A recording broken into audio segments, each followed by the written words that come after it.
Hello বন্ধুরা, আবারও চলে এসেছি আমি একটা নতুন ভিডিও নিয়ে।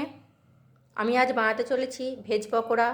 তার জন্য প্রথমে সবজিগুলোকে ধুয়ে পরিষ্কার করে নিয়েছি এবং কেটে নিয়েছি। আমি নিয়ে নিয়েছি বাঁধাকপি, বিম, গাজর, বিট, ধনেপাতা, পেঁয়াজ কুচি আর একটু লঙ্কা কুচি। এখানে সবজিগুলো বেসন দিয়ে মাখানো যাবে না, তার জন্য আমি আর একটা পাত্র নিয়ে নিয়েছি, এটার মধ্যে মাখিয়ে নেব। তার জন্য প্রথমে সবজিগুলোকে এর মধ্যে ঢেলে দেব।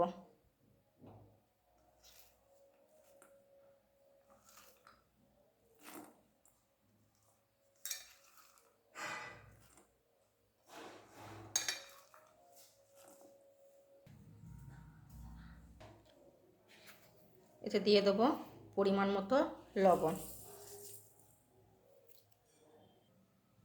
এরপর দিয়ে দেবো বেসন।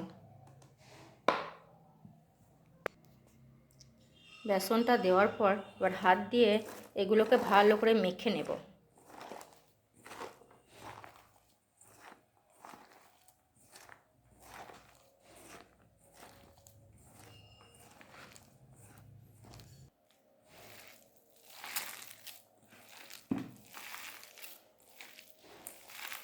লবণ দেওয়ার ফলে কত সুন্দর পেঁয়াজ থেকে বা সবজি থেকে জল বেরিয়ে আমার বেসনটা মাখা হয়ে গিয়েছে সবজিগুলোর সঙ্গে। এতে দিয়ে দেবো সামান্য একটু হলুদ। এটাকে আবারও মেখে ঢাকা দিয়ে দেব। এদিকে গ্যাসটা অন করে কড়াইটা বসিয়ে দিলাম। এর মধ্যে দিয়ে দিলাম সানফ্লাওয়ার অয়েল, মানে সাদা তেল।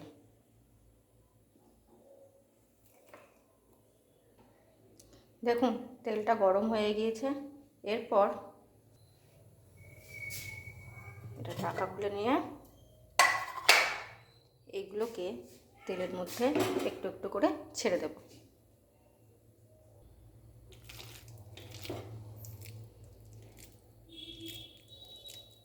হাতে আগে গোল করে নেবেন, তারপর হাতে আঙুলের সাহায্যে এরকম করে পাতলা করে তেলের মধ্যে দিয়ে দেবেন। আমি আবারও একটা করছি, দেখাচ্ছি। দেখুন হাতের সাহায্যে গোল করে নেবেন। প্রথমে গোল হয়ে গেল, তারপর এটাকে এমনি করে আঙুল দিয়ে পাতলা করে তেলের মধ্যে দিয়ে দেবেন।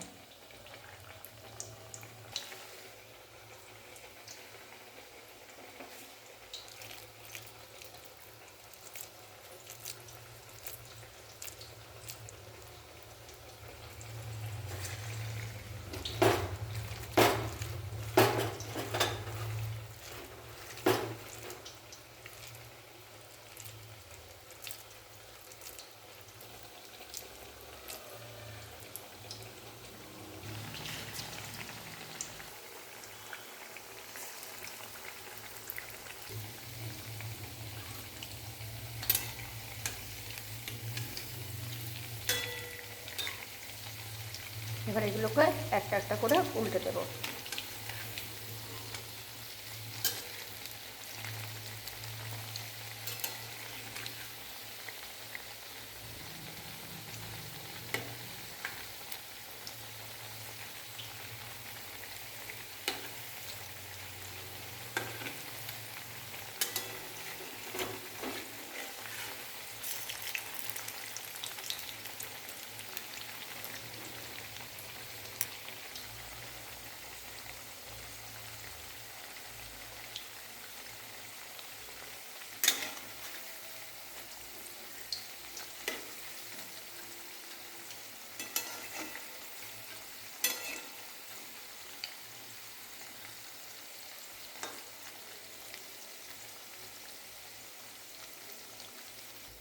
এই পকোড়াগুলো ভাজা হয়ে গিয়েছে। এবার এই পাত্রের মধ্যে আমি এক এক করে তুলে নেব।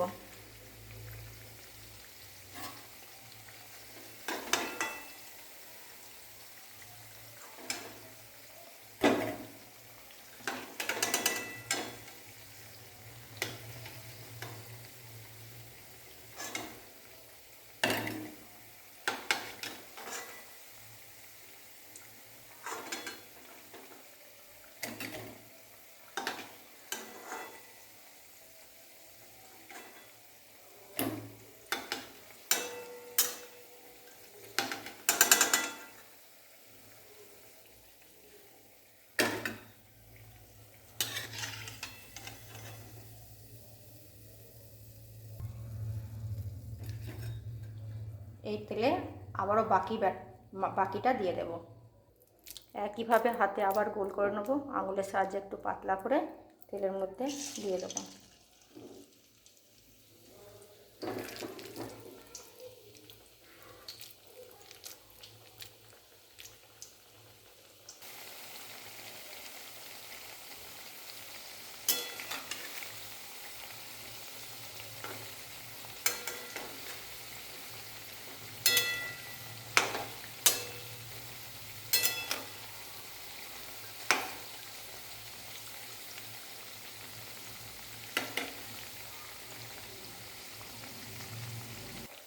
বাকি পকোড়াগুলো আমি তেল থেকে এবার তুলে নেব।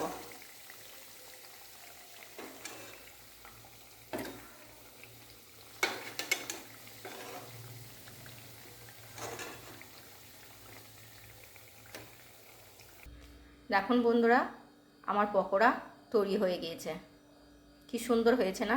এরকম করে বাড়িতে বানিয়ে খাবেন। এটা সসের সাহায্যেও ভালো লাগে আর মুড়ি দিয়ে মাখিয়ে খেতেও ভালো লাগে। আমি আপনাদেরকে দেখাচ্ছি।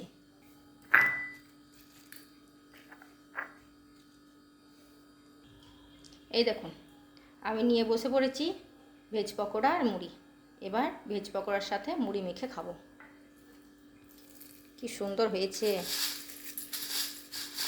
বাই বন্ধুরা, আজকে ভিডিও এই পর্যন্তই। আবার দেখা হচ্ছে পরের ভিডিওতে।